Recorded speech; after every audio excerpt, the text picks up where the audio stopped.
for the Associated Press. The Trump White House's crucible. Jonathan's colleague at the AP, Zeke Miller, looked back at a pivotal 13 days in July for the Trump administration. They write in part, events in the second half of July unfolded at breakneck speed. They encapsulated both the promise and peril of President Donald Trump's first year in office and yielded aftershocks that reverberate within the White House even as the calendar turns to 2018. The two-week span laid bare the splintering of Trump's relationships with two influential cabinet members, foreshadowed the reach of the Russia probe into the interior of his orbit, saw the dramatic last-minute defeat of one of the president's signature campaign promises, and featured a senior staff shakeup that reset the rhythms of this presidency. Trump emerged from the crucible of the 13 days in July with a more organized and less drama-filled White House, as well as lessons learned that would yield legislative victories. But the president himself remains unchanged. So, Jonathan, let's just maybe take these chronologically or however you want to tackle them. He starts on July the 19th saying he regrets hiring Attorney General Jeff Sessions, who is still here as we end the year. He is. Now, this is a White House that obviously throws off headlines at a dizzying pace all year long. But this two-week stretch at the end of July, which not coincidentally coincides with Anthony Scaramucci's tenure in the White House, was a particularly important inflection point, our reporting found. It sort of encapsulated what happened in the first 6 months and really set the tone for what happened going forward. You're right. The Attorney General, the president had nursed this grudge for a while. He blamed Sessions for recusing himself from the Russia probe. He believes that decision is basically what gave him Bob Mueller, which torments him to this day. And now we know that all these months later, he's still angry at the Attorney General. It was during this stretch here where the president turned on Twitter with these unprecedented public broadsides against a sitting member of his cabinet, calling him beleaguered, calling him weak. And now we know in December, months later, he's still telling people privately that he's upset at the Attorney General and has gotten to the point where, as he tries to assess the Roy Moore defeat in Alabama, he's shifted blame from Steve Bannon wing a little bit to the original advice that had him backing Luther Strange in the first place. And he's even at the point now where he says, well, if I had known that Sessions was going to recuse himself, I would never have appointed him Attorney General. If I never appointed him Attorney General, this seat wouldn't have been open in the first place. So this is a little bit his fault, too. Somehow it's Sessions' fault that Trump appointed him Attorney General. At this point, he finds Jeff Sessions at fault for most things in the White House. So it raises the question, why is Jeff Sessions still there? Donald Trump's not the kind of guy who's afraid or really even considers the implications of firing someone. See James Comey. Why is Sessions still there? Well, I think Comey is related to this. That I think they feel like that if he fires Sessions, that change the Attorney General, this will set off alarm bells all over the place. That they're part of the chain reaction that could eventually lead to Mueller's dismissal. So I think it's number one. But two, there are people in his ear saying, look, this is someone who, was with you all along. You're the first senator to endorse you, and there's a limit to how much the loyalty card's going to play with Trump. But Sessions, remember, he was a longtime senator, a lot of allies on the Hill. During this period, when Trump was sort of threatening Sessions in the first place, a number of influential Republicans in Congress came to his defense and said this would be a mistake. Moreover, even that Bannon wing still very much feels like, hey, this guy is important. He's still very popular with the conservative base. They like the work he's doing at DOJ. Firing him would be a mistake. Plus, who would replace him? I mean, how could they get through a confirmation process right now? Right, and during this time, I think it was Lindsey Graham and others said, we're not even going to try to have hearings. Don't fire Jeff Sessions. Another guy who's been rumored to be on his way out, but still there, is Secretary of State Rex Tillerson. As you go down to the very next day, on July 20th, there's that heated meeting with General Mattis and Secretary of State Tillerson. Right. That was the meeting that was known as the Tank, which is a windowless room at the Pentagon. And Tillerson, Mattis, Joe Dunford, chairman of the Joint Chiefs of Staff, sort of walked through the president, sort of making their case why an enlarged American footprint across the globe is important. The president, of course, ran on this America First campaign, sort of threatened to pull back American interests throughout, or at least wanted to dedicate less money to foreign interests. And they sort of said, look, this is why this is important. One of the examples they trotted out was look, this is how the American military and diplomatic presence around the globe affects American businesses, namely one business, the Trump Organization, to sort of make that point clear to the president. And while this was on the surface about the Afghanistan strategy, and the president did a few weeks later opt to increase slightly the number of troops but keep American presence in Afghanistan, it was larger than that. It was trying to tell him why all of this mattered. And it was coming out of that meeting that Secretary of State Rex Tillerson reportedly called the president a moron. Right. And it was soon thereafter that Dunford, with Mattis's blessing, really urged John Kelly to say, look, if the president comes back to you about the chief of staff job, which he had sort of danced around before, this time you should take it. And that comes in these 13 days as well. Rich, I want to ask you about Rex Tillerson and how he's hung in there. This is a guy who's ran Exxon, used to a private sector mentality, used to running things the way he wants to run them. How do you think he's hung in as long as he has, given the criticism he's received from the President of the United States? And how much longer will he hang in? This president doesn't, it's kind of ironic. Here's a guy who has this big television persona saying you're fired. He doesn't actually seem to like to fire people. It's almost passive aggressive, the way he treats Sessions, the way he treats Tillerson. He undermines them. He tweets when Tillerson is meeting with his Chinese counterpart saying, Rex, don't waste your time negotiating on North Korea. Right. It's reached a point where the Secretary of State can't speak authoritatively for the president. This is about as opposite as you get. You had Jim Baker when he was Secretary of State. People knew when he spoke, 41 was there. When Rex Tillerson speaks, quite honestly, people don't know who he's speaking for. So he writes a kind of victory lap column in the newspaper today. But again, it's at variance with so much of his president's and the administration's foreign policy. So I think it's up to him how long he stays in there, it seems. But his principal legacy, in some ways, is going to be the dismantling of his own department. Right. This is not a successful tenure at the State Department. So as we move through the week here, July the 21st. Yes. We're only on the third day. Yeah. This is an incredible stretch. The Mooch. Scaramucci is named communications director. What did that mean to the White House? How did that change things?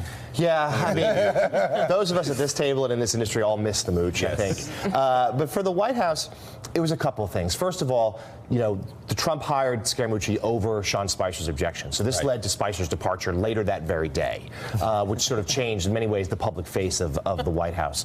And then Scaramucci came in and started immediately, under the guise, people in the White House believe, under the guise of an anti-leak crusade, that he really wanted to get vengeance against the people he believed kept him out of the White House in the first place. That was Steve Bannon, and that was Reince Priebus. And though there's unclear how much of it, influence Scaramucci had in the final decision, this stretch does culminate with Trump finally pulling the trigger, dispatching Priebus, doing so on the tarmac as Air Force One was landing back at Joint Base Andrews after a speech in Long Island in which the president encouraged police officers to rough up suspects. A moment that underscored the challenge that John Kelly then had to face. I mean, I don't think many dispute the idea that the White House itself is a little better organized now. The paper process is controlled. The Oval Office door actually closes sometimes now and isn't just Grand Central Station like it was before when people would just come wander in and out. But the president himself remains highly undisciplined. John Kelly has said he's not even trying to control his Twitter feed, and that while things around the Trump work better, the president himself remains out of, John Kelly's ability to sort of stay on message, to not get in his own way sometimes. Well, there was the hope, Sam, from a lot of people that the adult in the room theory, which was General Kelly was going to come in and change the way the president projected his message, at least how he tweeted.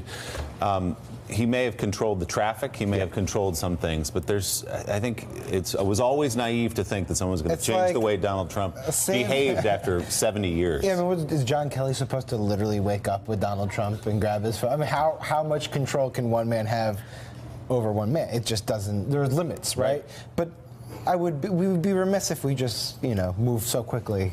Oh, you want to go back to Mooch? I want to go back to Mooch. Forgive me for moving on.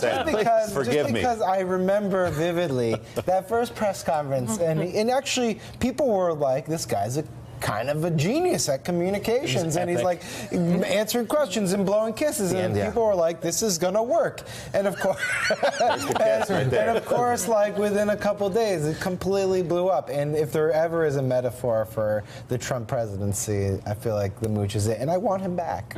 I think one thing he was killed off the show too soon. Too soon. Yeah. When season 2 start, bring him back. But you're never truly out of the Trump orbit. Well, I mean, we know that Corey Lewandowski's back in the White House taking meetings. I figured, what was it, next year sometime we'll have the Scaramucci return. Well, that's what I was going to ask is, Jonathan, we talk about these 13 days and how transformative they were, but now that we have Corey Lewandowski outside, we know that the president still speaks to Steve Bannon. We know that there's some very strong people leaving the administration who are kind of quiet but have been a steady hand, who are leaving in the next month or two. Dina Powell, for example. Yeah, Dina Powell, for example. Omarosa. No, but this is a good point. Exception. But Are we ripe for another 13 days of this quality? I mean, have they really learned anything, I guess? I don't see it, but based on this reporting, maybe they learned something? There's something, certainly in the White House, I think there's a sense of, there's a little more confidence. The people who work in the building have a little more, a little more hop in their step. They're just sort of like, at this point, the Scaramucci tenure, we talked to a number of people inside the building who were sort of like, the White House, like the seat of government, the most famous building in the world, is becoming sort of like a joke. And there was morale was so low in the building. And let's remember, another moment that happens in these 13 days is the defeat of the Republican health care bill. Yeah. So that was sort of their #1 legislative issue, and that went down in defeat, too. Has that also led to that big iron bubble or dome around the White House where they feel under attack? Right, and I think that at least at this point, there's a sense that every day people know what they're doing, people have lanes, the right people are in the right meetings. Now, that hasn't always yielded, successful policy initiatives, but at least people feel like we're going in the right direction. We're all kind of doing the right thing. And at least some of that infighting that sort of defined the first 6 months of the White House, that's at least quieted down. But here's where I would have a bit of concern, is that while John Kelly may have brought a bit of order and functionality to the White House and stopped the bleeding, there's no indication yet that he's made it into a place where people of talent will want to come and work. So while the White House is losing people like Dina Powell and Rick Dearborn and Omarosa and the Mooch, there doesn't seem to be any evidence that people who are capable at handling the very monumental task of governance are coming in and taking those positions. And that's certainly true. Or all the true. Ones that have been vacant, let's not forget those. That is certainly true, and probably foremost at the State Department, where there are these monumental existential crises that are playing out. We're talking about North Korea and, above ground nuclear tests, and we don't have anyone of any notable expertise in these critical positions. And until people are willing to say, you know what, I don't feel like it would be a stain on my resume and reputation to come work for the Trump administration, we will have a very important and pretty dark staffing problem happening in the executive. It's not just that. 150 veteran Republican foreign policy hands signed these letters critical of candidate Trump. Yeah. It's like original sin. Yeah. They can't get past They will never get to work for the guy. And that, I feel like we don't appreciate just how critical those absences are until they actually happen and they're critical. I do think General Kelly does deserve some credit, right, though, because what was happening before he came there, people would wander into the Oval Office. This is not unique to Trump. A lot of, you have a lot of principles, and you're like, keep that person away, because someone who's highly emotional like Trump, like Omarosa, would come in and present some alt-right story and get the president all fired up about it, and then he would react to it.